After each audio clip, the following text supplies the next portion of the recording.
A intro de hoje vai ser o seguinte: filme de ficção científica elogiado por Guilherme Del Toro e Stephen King. Sentiu um impacto? Fica aí que a gente vai falar sobre.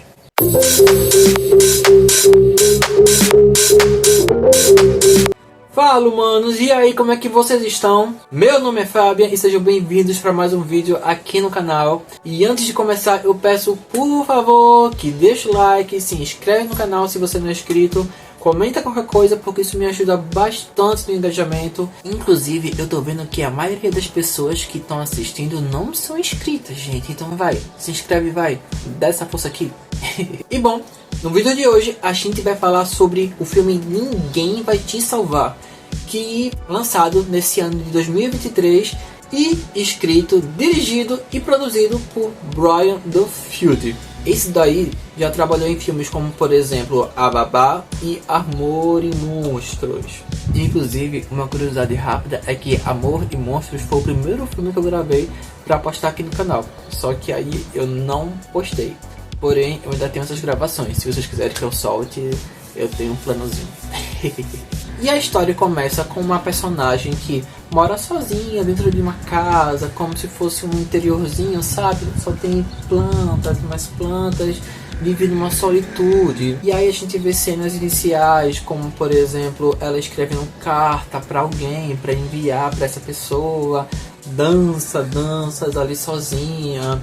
Ela tem um quartozinho que tem várias maquetezinhas e tal. Enfim, solidão e solitude.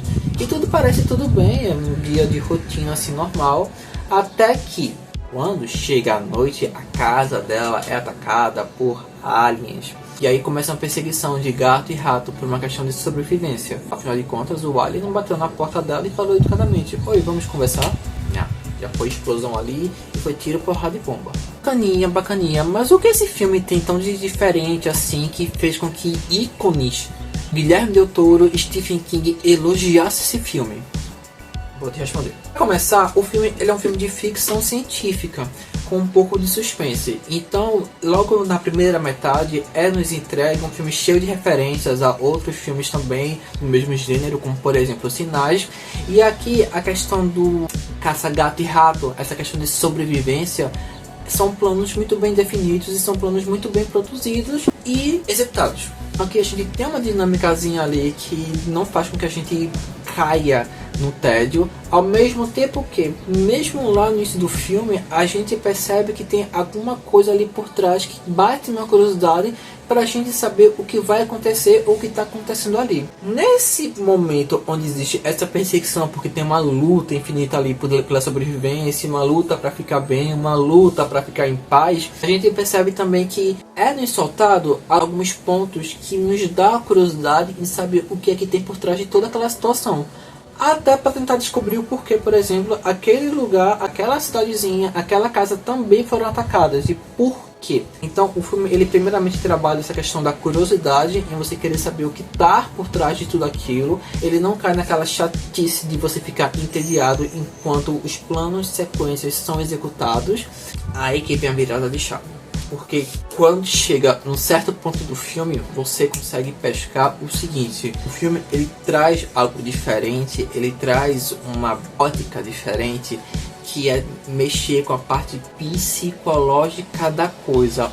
Ou seja, chega um certo momento que a gente percebe que aquilo ali são figuras de linguagem. A história é contada de uma forma simples, mas porém de uma outra ótica. E o que chama a atenção, porque isso não é muito comum em filmes de ficção científica, entendeu?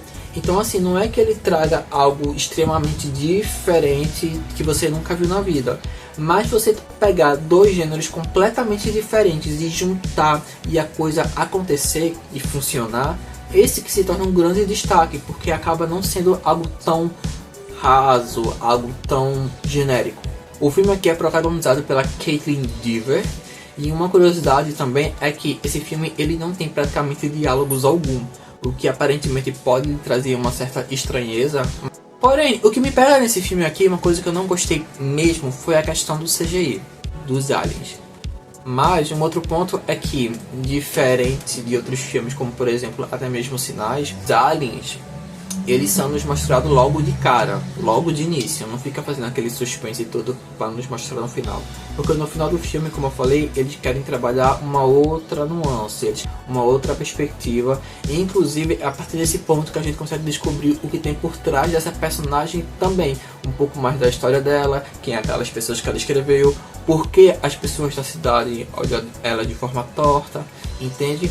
Então acaba tendo todo um plano ali de pensamentos barra reflexão das nuances da personagem, das nuances da história, e aí você conseguir ficar ainda mais próximo do que o filme quer lhe contar. É justamente esse ponto também, que por mais que ele tenha referências de vários outros filmes do gênero, ele não acaba se tornando um filme que só quer homenagear esses filmes. Pelo contrário, ele consegue ter sua própria característica no final das contas. Inclusive, quando eu terminei, eu fiquei intrigado. Eu parei para pensar sobre esse filme e sobre o que eu tinha assistido e comecei a refletir sobre. As conclusões, não vou chegar aqui a dizer, porque perde um pouco da experiência que o filme quer lhe trazer. Porque, como eu falei, é uma história até simples, mas contada de uma outra ótica. Então tem bastante figura de linguagem ali, que traz como experiência você que está assistindo como telespectador, tirar sua própria conclusão de tudo aquilo ali. Seja pelos traumas, pela forma que a personagem lida com aquela situação, e até pelas próprias figuras que o filme coloca e trabalha, entende? Então é uma experiência diferenciada e, como eu falei, se destaca justamente por trazer dois gêneros diferentes, distintos, unidos. Então basicamente é um filme que ele traz interesse, ele traz suspense, ele traz cenas até que eletrizantes ali, mas ele no final das contas faz com que a gente pare para pensar e refletir sobre tudo que está por trás da mensagem que ele quer passar. A gente vê uma coisa parecida assim com um filme de terror chamado The Babadook, ou Babadook, enfim, que ele traz justamente a dificuldade ali de uma mulher solteira que queria uma filha. Aqui, apesar da história ser completamente diferente, também tem essa mesma lógica, entende? Mas é claro, pessoas, que essa é a minha opinião. E aí, vocês assistiram o filme? Pretende assistir? Quer comentar alguma coisa que eu não comentei? Comenta aqui embaixo. E se você também assistiu e tirou conclusões ali de todas as situações e ações que a personagem passa, também comenta aqui embaixo pra gente conversar sobre. Eu peço mais uma vez que, se você gostou do conteúdo, por favor, deixa o like, se inscreve no canal, me segue nas redes sociais que eu vou deixar passando por aqui e na descrição do vídeo, tá bom? E eu vou ficando por aqui, humanos. Até mais e fui!